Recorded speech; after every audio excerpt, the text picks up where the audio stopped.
What up, tribe? It's your girl Raji, and I'd like to welcome you to my podcast, The Kush Concierge, Something for the People, where the evolved hustler comes to learn more about hoodoo, tarot, culture, astrology, and a little bit of everything in between.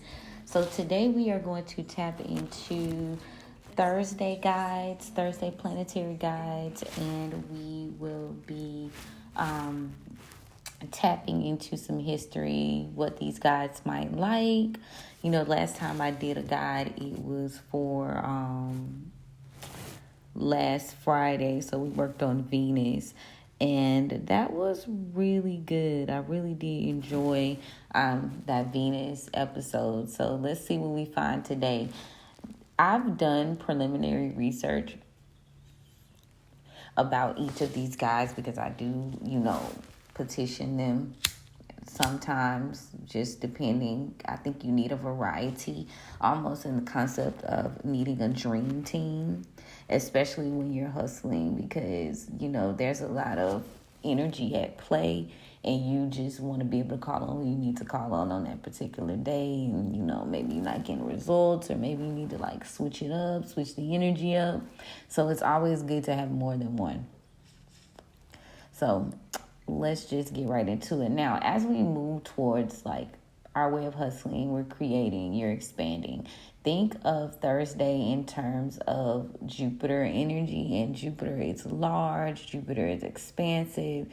Jupiter brings in health, wealth, abundance. But I also want you to consider on any given Thursday or Jupiter hour in particular, where you might petition these guides for help, make sure you're working with what aspect of the moon is in to kind of give you a little bit more favorable results.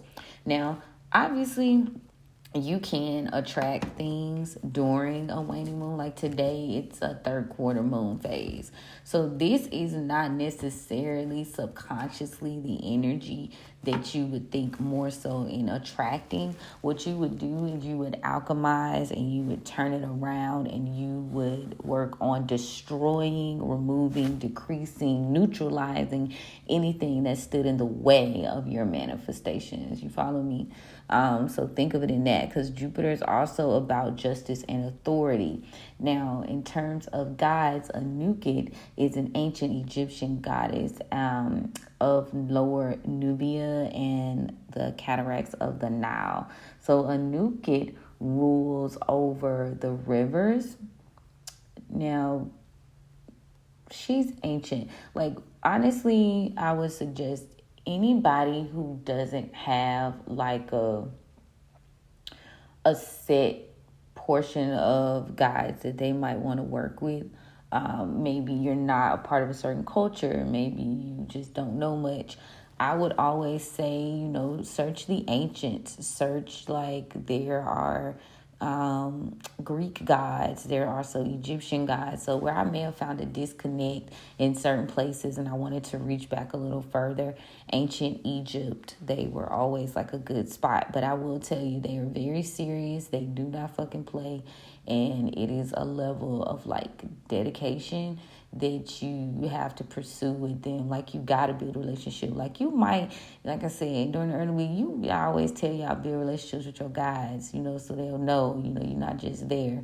But you might can get a little something from Saint Expedite. When I think of getting something quick, fast, and hurry, but you do got to show them love.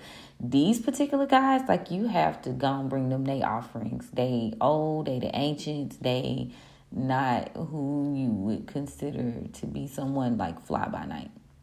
But Anuket means clasper or embracer, okay? Now, there could be Anaka or Anquet, also Greek terminology switches things around. So she is depicted as wearing a reed headdress. She's got the ostrich feathers. She holds an ankh as well. So now she did become the goddess of lust. She was, and this was more so in the New Kingdom though. She's associated with the cowrie shell, which is also, they made it point to say, resembles the vagina. She's the daughter of Ra, and she is closely related to a protective ancient Egypt goddess Satet. But both of them were considered the eye of Ra. So definitely the eyes, the protection, and within the Egyptian community for bringing prosperity, watering the lands. So it's just definitely like a triad. Excuse me, y'all. Let me see. So she does have a temple. Yeah. And they do like honor her at Elephantine. She does have like a professional, like, people procession. My bad. She has a procession. People do leave her offerings. People do things, and we'll get into that. So Anuket, like, you can do silver in negative, not negative, do silver in odd numbers. I was like negative numbers. Do silver in odd numbers, like 5, 3s. Those are the type of offerings she takes. Like, she takes gold, jewelry, any precious gifts, any like flowers. So during her particular time, you wouldn't eat fish. It's like not sacred. It was taboo. It was considered taboo to eat fish during the time where you were, when the Nile does its annual flood. The festival of Anuket generally starts, So you're not supposed to eat fish during that time. So maybe you'd abstain from fish that day, or you'd sacrifice and not eat any seafood during the time of petitioning her, because it's not a good look. Let me see what else we got. Yeah, she's like, to me, she's like somebody you don't see often. Like, a lot of people are more into Isis, or AKA Aset, but she is the goddess, one of the goddesses of the Nile, and, flowing and assisting. But she can also, like, destroy, kind of like they say Oshun and the Orisha can destroy. Anuket can destroy. She's also considered a personification of the river Nile. So, like I said, as it feeds and loves and sends things on, like, think of the characteristics of all the things a river does. Okay? That is what Anuket is about. Let me see. Now, she has very much her powers, what she can help with. Life-giving, prosperity, business help, which is why I brought her in today. She was the ruler of Nubia, okay? So because she's also associated with lust, definitely think of fertilization, growing, birth. Yeah. Now, there is some time period where they have linked her with the personification of Aset. Aset was the first. So a lot of goddesses kind of say she's coming through energetically through them, just building and utilizing certain qualities. So on the 7th day of the month of God Thoth is when her feast is usually dedicated.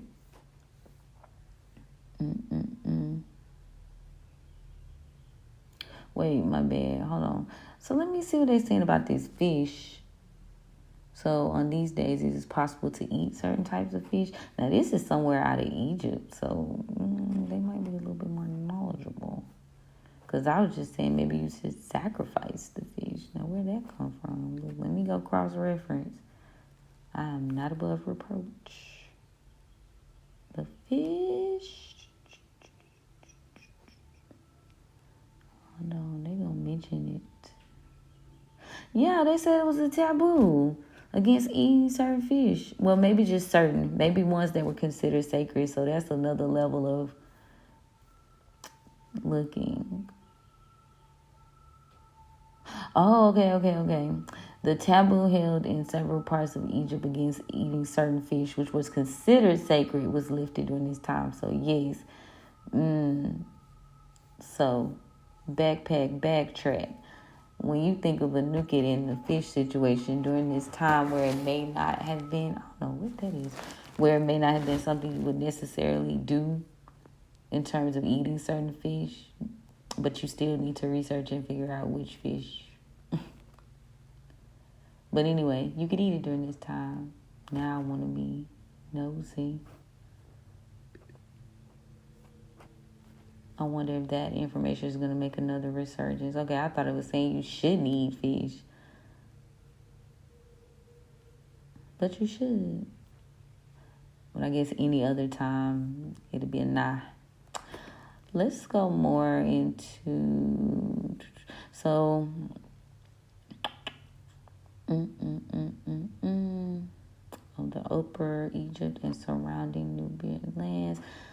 Let's see, can we find out more? So, today would be a great day. So, you might even fuck with Anuket on a Monday, too. Basically, she's lake river manipulation. She has the power to manipulate lakes and rivers and everything in them. She's fertility manipulation.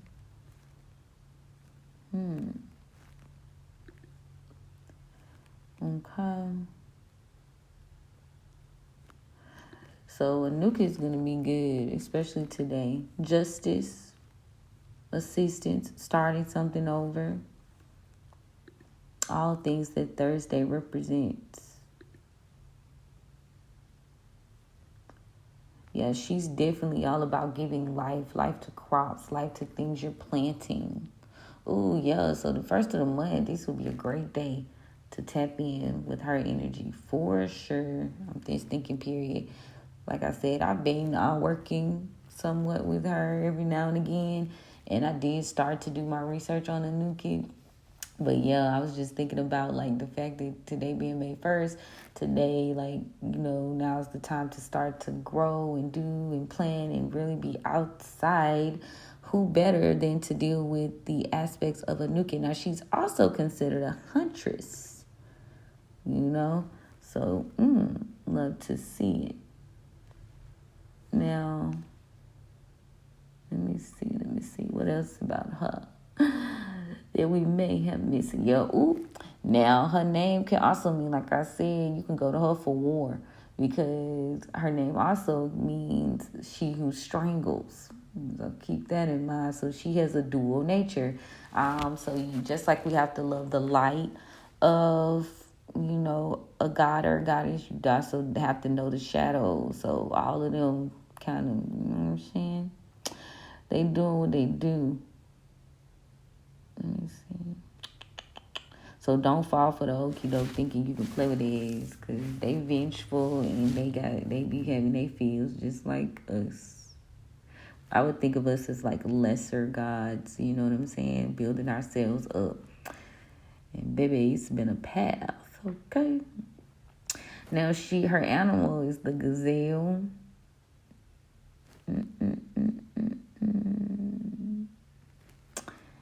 Yeah, the gazelle or the antelope. So definitely game, definitely hunting, definitely about movement. Think of a river. So you could consider some ways, like I said, to petition Anuket and really decide, you know, how you're going to address her and ask her for things.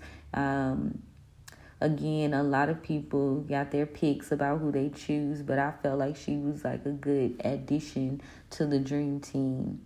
But like I said, with these old gods and goddesses, be prepared to really sacrifice and show them. Because in my experience, personal experience, they just don't play. They're very strict. Very strict. Useful if you can build a relationship, but strict. Very. Okay, let's see who's next. We did her offerings, what she might like. We talked about her history.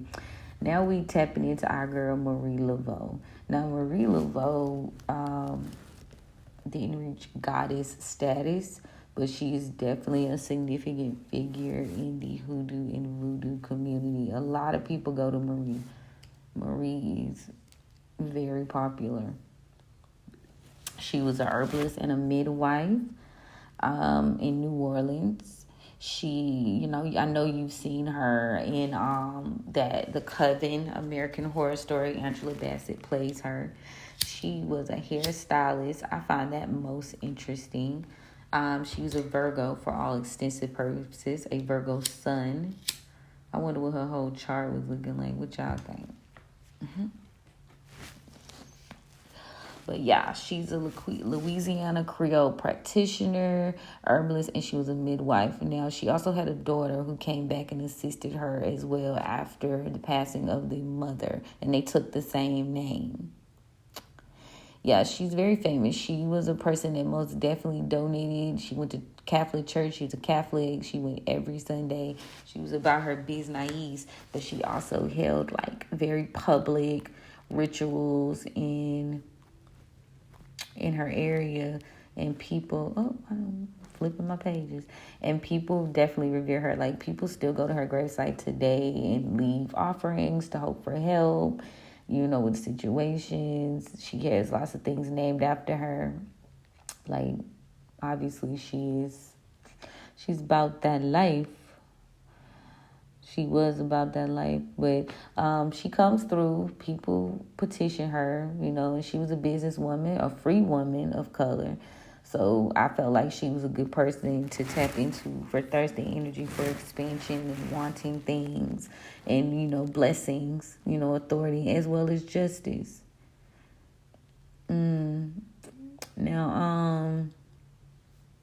like I said, she was human. So she's been, can I say she's been deified?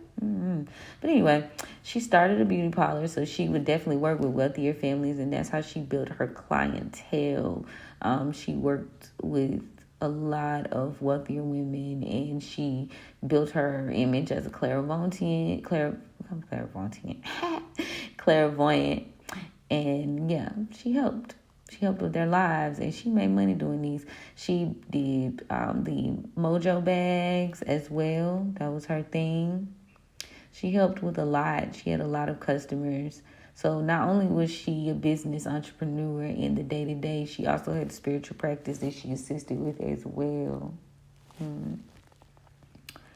Let's see. She was a voodoo leader, so she worked very openly.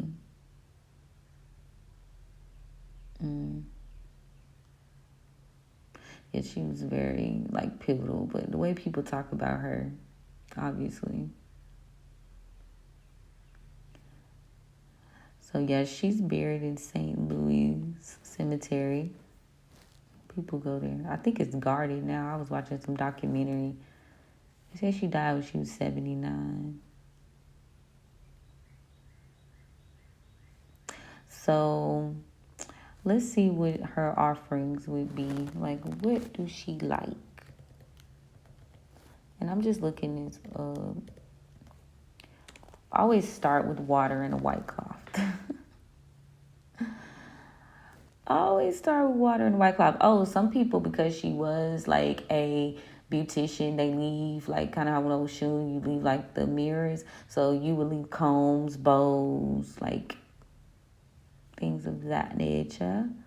Let me see if I'm missing anything. Candles, flowers, obviously coins. Yeah, you want to definitely leave her something for assisting. She's walking with a lot of people spiritually. So, like I said, she's very used in terms of people who want to approach her. They say you can leave her almost anything, but I would appeal to that person's personality, what they did in life. That's the way you show respect. Now they say she works in denominations of 7. Now Anuket remember 5. They say Marie is 7. Let's check this out. Denominations of 7. So they say to build a relationship with Marie, of course, you need to study New Orleans voodoo. You can't skip over it. She did use it, even though she was an avid Catholic. So it's different than New Orleans voodoo is different than Haitian voodoo or voodoo from Benin or Dahomey. So There, Haiti. This is totally different. Like I always say, it's about where we got dropped off at, or where, period. So New Orleans voodoo is more of a mix. So what's real and what's interesting about New Orleans voodoo, especially from this description, they say it is a mix of hoodoo, Native American, and European folk magic. So they do tap into elements of hoodoo with New Orleans voodoo. Yeah, so what's different is they use the Catholic saints. They integrate. So it's like back in the day, obviously there were tricks because they tried to force us to do things a certain type of way. And instead of like getting beat down, a lot of Baptists converted, Protestant, then you had the Catholics, and they turned them into Catholic saints. So they integrated them. So that's where the New Orleans voodoo, I feel like, comes in. Like there's just a Catholic undertone, whereas hoodoo is more like Baptist, Protestant, what is it, Methodist? I don't know. So yeah, so they just push them to the Laveau and the African deities. They just interchange them. So that's a way to honor her. Study her, obviously, in your altar space. We'll be setting up an altar. Like I said, she used a snake. She had oils. Her favorite colors, you can employ white, blue, or pink. You can use her image or candles. Yeah, snakes and dogs are sacred to her. I think that's giving like levels of Hecate. But caring for these animals is how you get Marie's assistance.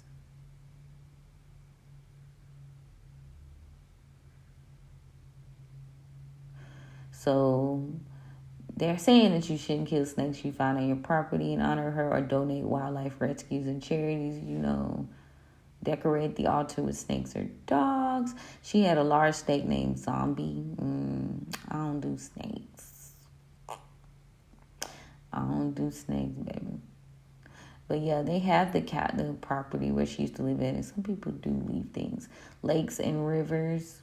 So she's a river or a lake deity as well. You can go to her and leave. She actually had rituals. She threw parties. They called them parties, but they were rituals on the banks of Lake Pontchartrain. Ooh, I know I'm eating that up. So they're saying when she died, they said she returned to the river.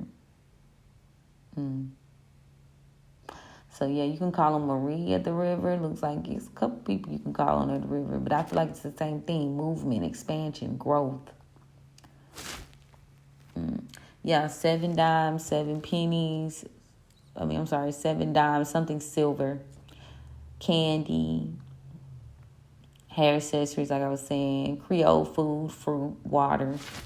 Candles, incense at best. I love a good incense. And because she was so charitable, volunteer.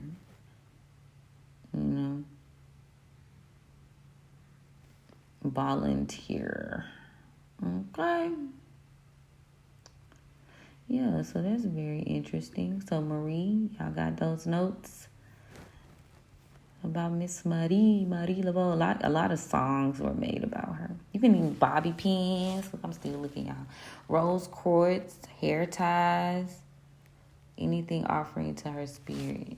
Okay, Marie.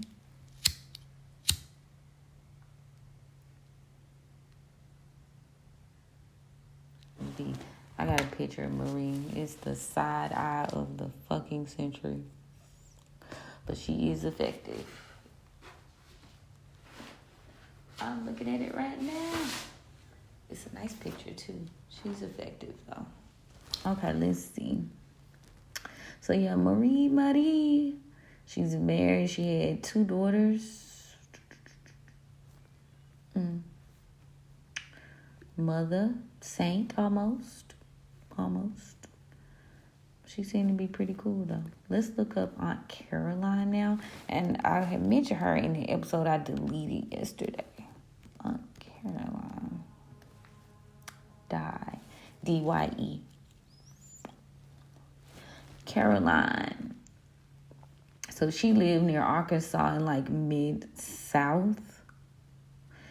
She was a rental property investor. She was a soothsayer. They say she died at 108. Whoa.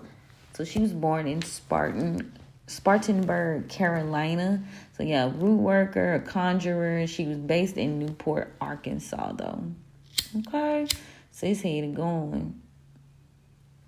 She had some insight. She had it going, baby. Yeah. I don't say. They say they don't know when she was born, but they know she died. They know she was born like the year, but she died September 26, 1918. She was married. They had one child.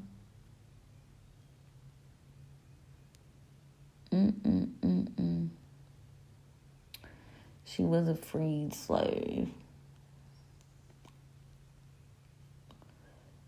So she was born to a wealthy merchant, Henry C. Dock. So that's where she got her name, in Arkansas.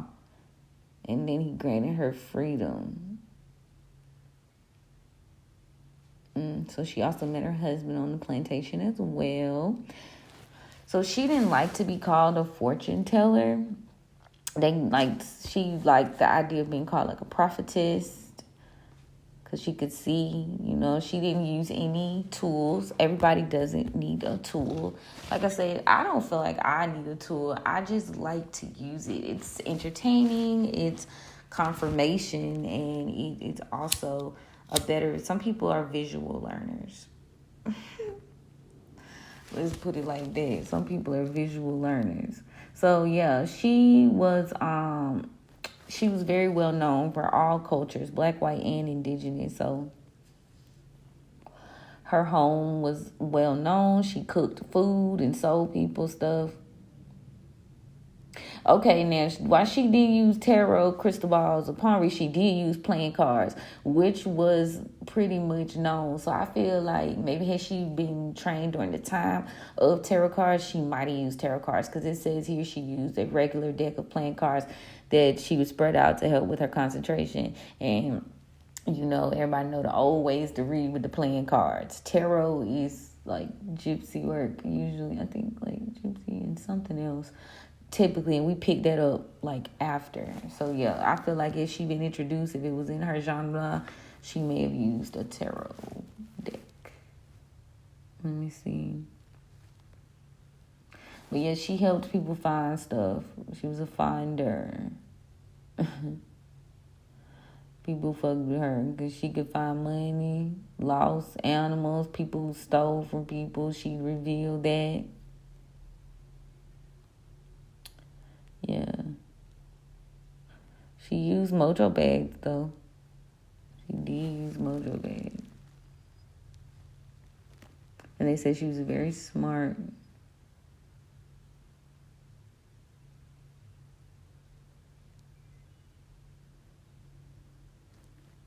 Yeah, they said she was very, very smart.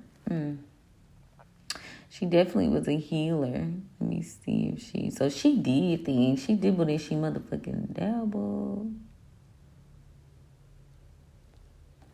She did what she dabbled. But she was a believer in God. See, it's like a primary belief that if you do certain things you don't believe, or you are a part of like darkness, but you will notice that a lot of these people, these guides, were very, very into the church.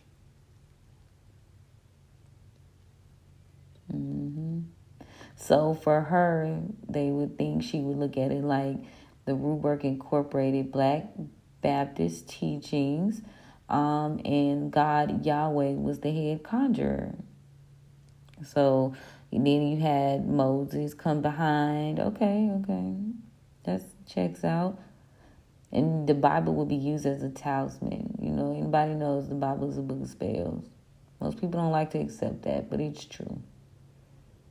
Yeah, the Bible is the good book, the sword. So yeah, she definitely used a little bit of all of the hoodoo traditions and the Central African influences like Black Baptist, etc. Now, it said here she didn't practice Western African voodoo nor Louisiana voodoo. And that could be in the instance of cursing people. So maybe that's where the disconnect is. Like people look at voodoo like you curse somebody, you work with your left hand. And don't like doing love work like she ain't like that. Or wars. She was very, very wealthy. But she didn't have any heirs. What? So, yeah.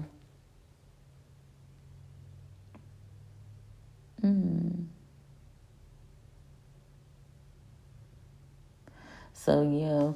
This is a person, because they were talking about how much she had rental properties. I was like taking it all in, which I knew. But they said large stacks of cash were found in her home. They said she had gold. Like she had plenty of money. So business, profit, I'd say it's a good guy for Thursday, baby. If you want to mess with her. Let's see why. Now her legacy, like she's got blues music just like Marie Laveau. Yeah. And it's just talking about her telling a fortune, selling mojo bags. They called her the two-headed woman because she could raise the sick, break spells, and she was stronger than the seven sisters. A notable family of conjurers in New Orleans in the 1920s. Yeah. So let's see what her offerings are going to be. That made me want to look up the seven sisters, but I'll pause that. Let's see what she likes. Let's see. Tap into her energy. I wonder how many people still call on her for help. So they said you can put sugar cane, cornbread, yams, pound cake, sweet tea, peaches, magnolias, any type of southern food in general. So let's see if there's anything else. They said people love her monetary offerings too.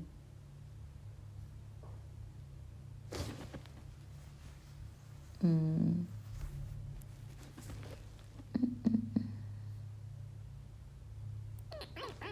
still scrolling, y'all. Oh, this was a good one. Yeah, so she definitely be somewhat of a spirit guide. Love to see it. So, because she was very clean, she was very neat, always keep her altar neat. Like I said, white cloth, simple, easy. And then have that food set there, or that money.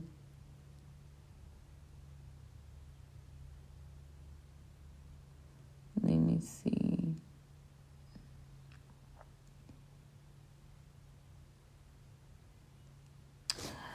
Yeah.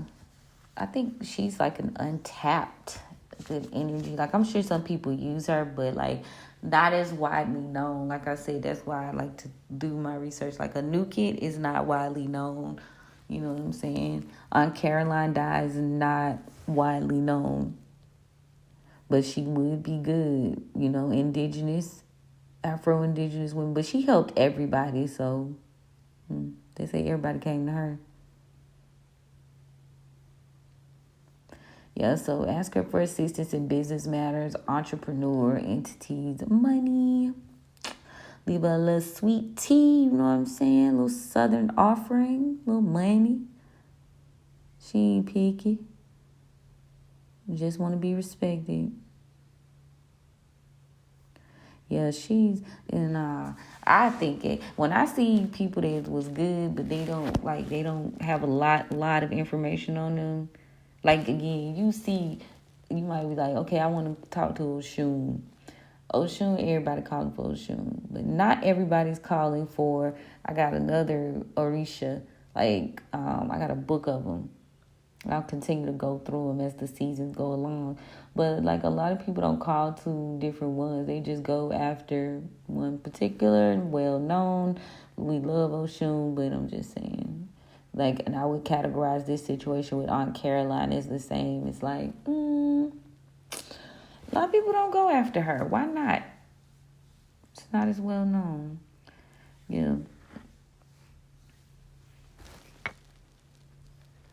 So yeah, start that. Build that relationship. Print out a picture of her. Her pictures, her images are readily available. In the tarot deck, she is Miss Ida. Patience, building wealth. I think that she's Miss Ida. Let me double check. I feel like she is, though. Oh, no, you know what she is in the deck? She is the Wheel of Fortune. Mm-hmm. Yep, Carolina is the Wheel of Fortune in the Hulu Tarot deck. So, period. Okay. we work with that. So yeah, those are essentially the guides that I have for today. I don't have any male guides listed for today, maybe next week. But again, to back up what we were saying earlier, focus on Anuket, spelled Anuket, Marie Laveau, and Aunt Caroline. Again, justice, business, prosperity, luck. These people are also very well known in their community. So when you think of Jupiter's jovial spirit, building friendships, Aquarius, jovial spirits, and you want people to see you with bringing that crowd, bringing that abundance. Like I said, Mary Laveau and Aunt Caroline are going to be your go-tos, in my opinion, as well as the new kid. So, I hope you guys loved this episode as much as I did. There were a few things that I saw that I hadn't, like new little fun facts, which was amazing.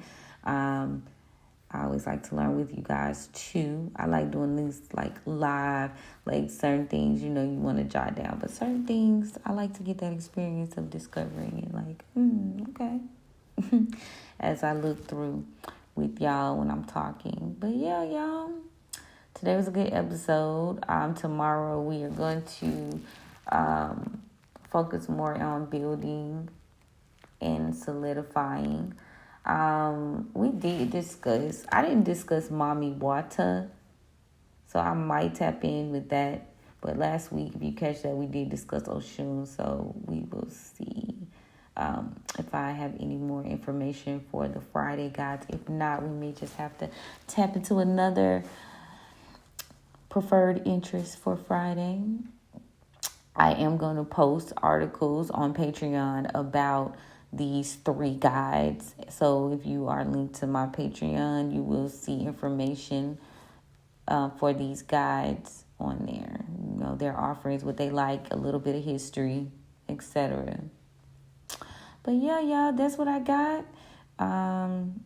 I love you guys, and I pray this helped someone out on their journey. And you know what? We will chat soon. Bye.